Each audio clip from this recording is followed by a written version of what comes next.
मला वाटतं की संजय राऊत साहेब आणि पवार साहेबांचे अत्यंत घनिष्ठ संबंध आहेत. आश्चर्य संजय राऊत कसे बोलले. इतर कोणाला माहित नसेल पण संजय राऊतांना साहेबांची प्रकृती कशी आहे याची पूर्ण कल्पना आहे.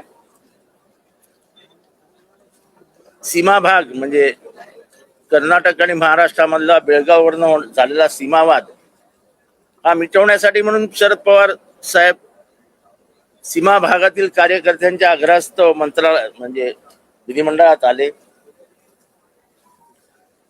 विधिमंडळात आल्यानंतर ती बैठक संपल्यानंतर आपल्या आमदारांनी कुठे बसायचं एनसीपी शरद पवार गटाच्या पक्षाच्या, तर कोणीतरी सहज सुचवलं ती सर्वात जवळ केबिन ती आहे तिथनं जिने म्हणाले चला जाऊया. स्वतःच्या सोयीसाठी आम्ही गेलो. त्यात कुठला राजकीय हेतू होता तर शून्य शून्य. आता त्यांची प्रकृती कशी आहे, त्यांना एवढं चालणं जमेल का, हे सगळा विचार करून संजय राऊतांनी बोलायला नको होतं. आता ते बोलले त्याच्यावरती मला काही टीका टिप्पणी करायची नाही, पण साधं गणित होतं. जिना जवळ होता, केबिन जवळ होती आणि साहेबांना ते सोयीचं होतं. जे सोयीचं आहे ते साहेबांसाठी आम्ही केलं आणि आम्ही सगळ्यांनी मिळून केलं, कोणी एकाने केलेलं नाही. मला वाटतं की राजकारणात असं इतकं वैर म्हणजे आपल्याच प्रकृतीला त्रास होईल इतकं वैर काही कामाचं नाही ना. त्यांनी असं म्हटलंय की आता त्यांना पोटदुखी झाली आहे का डोकेदुखी झाली आहे हे मला काय माहिती. त्यांनी असंही म्हटलंय की याच भेटीवर राष्ट्रवादी काँग्रेस पक्षाची विश्वासार्हता कुठेतरी कमी होती. आणि असं काय नाही, प्रत्येकाची विश्वासार्हता प्रत्येकाने टिकून ठेवायची असते. ती असल्या कृतीने भीतीने काय होत नसते.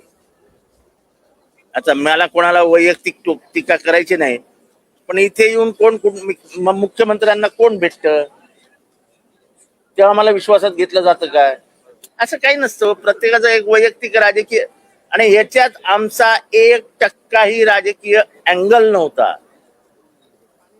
एकनाथ शिंदे साहेब कॅबिनेटला बसले होते, त्यांना जेव्हा कळलं की शरद पवार साहेब माझ्या केबिन मध्ये आलेत, महाराष्ट्राची संस्कृतीचा सन्मान करत ते स्वतः आले खाली. त्यांनी एक शाल शरद पवारांच्या अंगावर घातली, नमस्कार केला आणि म्हणाले साहेब मी कॅबिनेटला जातो. साहेब म्हणाले नाही तुम्ही तुमच्या कामाला जा.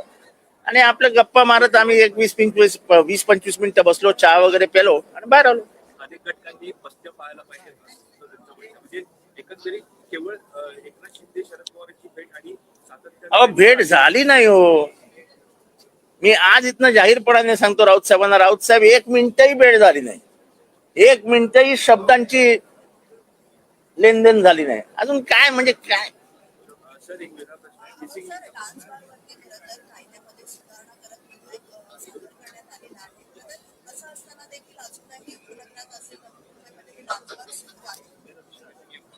डान्स बार, अश्लील नृत्य याच्यावरती माझे खूप आक्षेप होते.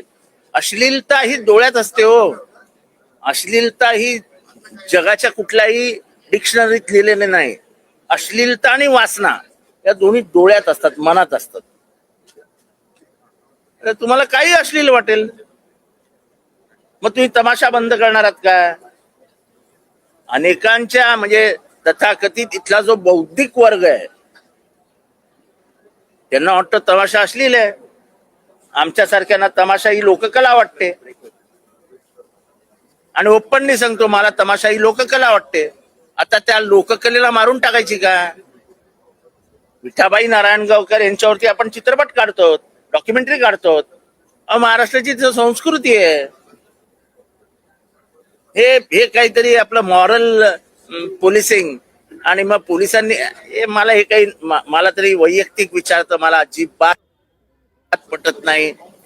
हे मरीन ड्राईव्हवर बसणाऱ्या पोरापोरींना 12 वाजले की काठ्या मारायच्या, त्या बांद्रा बँडस्टँडला बसलेल्या पोरींना. अहो 10 बायद्याच्या खोलीत राहणारे पोरं पोरी स्वतःच मन मोकळं करायला जर तिथे 2 वाजेस्तोवर बसले तर तुमच्या माझ्या बापाचं जातं काय. द्या ना त्यांना संरक्षण, नाही तर घरं मोठी करून द्या. अहो माणुसकीचा थोडा तर भाग बाळगा. काय बालिशपणा, 12 नंतर कुठल्याही पोरापोरींनी बसायचंच नाही. अरे काय तुम्हाला चांगली 5-5 बेडरूमचे तुमची घर आहेत, त्या बिचारांचे 1 बेडरूमचं पण घर नाही. मुंबईतल्या अनेक असे कुटुंब आहेत ज्यांचं घर 10 बाय 10च आहे, म्हणजे किचन, बेडरूम आणि हॉल सगळे एकत्र असतं. 5-5, 10-10 जण घरात राहतात. शेवटी तेही माणसं आहेत, त्यांनाही भावना आहेत. कमीत कमी घरात काय चालू आहे हे बोलण्यासाठी तरी ते चौपाटीवर येऊन बसतात. आता हे सगळं हे मॉरल पोलिसिंग करून आपण काहीतरी सामाजिक सुधारक म्हणून पुढे चाललो आहोत असं जर कोणाला वाटत असेल तरी मला माहित नाही इतरांचं काय मत आहे. माझं स्पष्ट मत आहे की हे करू नका. आवडसाहेब जो प्रकल्प आहे त्याचं महाविकासाकडे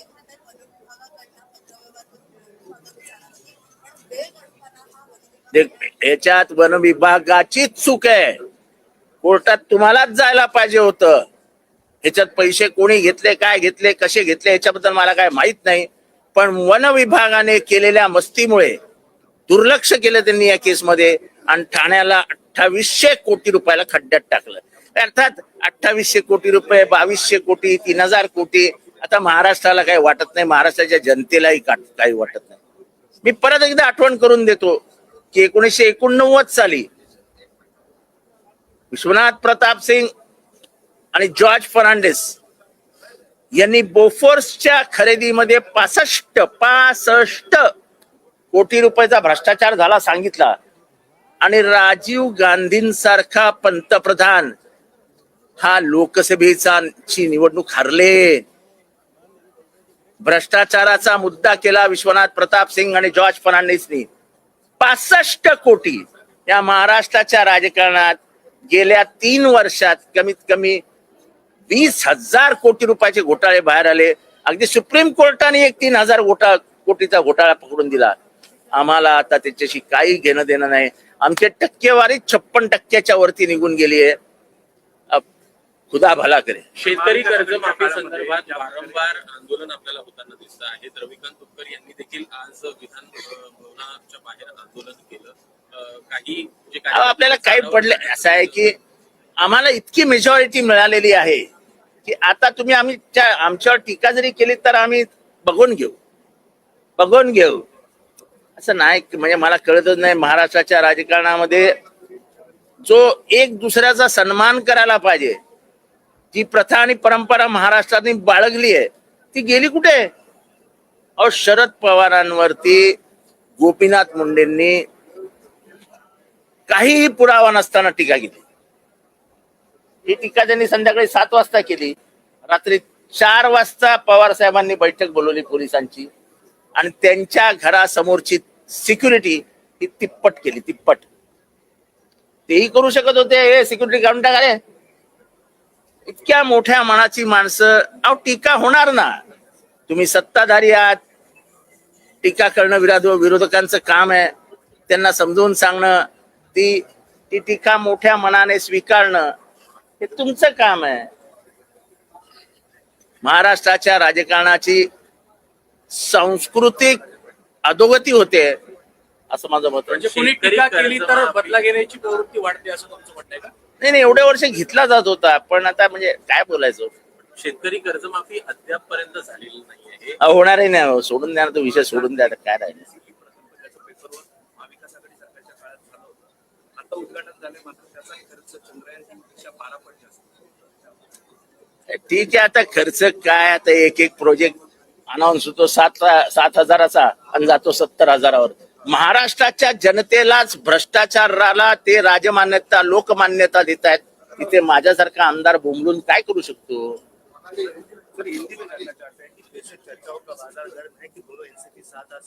आप चर्चा करते रहिए, उसको गर्म करिए, उस पर चाय रखिए, चाय रख के आप पी लीजिए. हमको उससे कोई लेना देना नहीं. रोहित पवारांनी विरोध केला.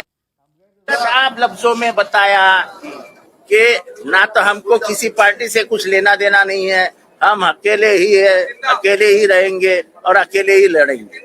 अगर हमारी चर्चा चालू है तो आप चर्चा करते रहिए, हमको ना उसका गम ना पछतावा. पवार साहब से मुलाकात की गडकरी साहब ने और बताया नहीं पार्टी में अपने ना सुमित्रा पवार जी को बताया ना बाल पवार को बताया. हमको क्या लेना देना है कौन किस इससे क्या मिलता है? आप मुझसे मिलते हो, बताते हो क्या पत्रकारों को कि आज जाके जितेंद्र से मिल के आया? पर आपकी मीटिंग अरे हुई क्या है, है उस मीटिंग में क्या एग्जैक्टली हुआ है? अरे कुछ नहीं हुआ यार, 2 चाय पिए। एकनाथ शिंदे साहब के जो प्यून थे, क्लार्क थे, उन्होंने 2 चाय पिलाई और क्या किया? 2 बिस्किट भी लाए थे खाने के लिए, वो भी खाए हमने।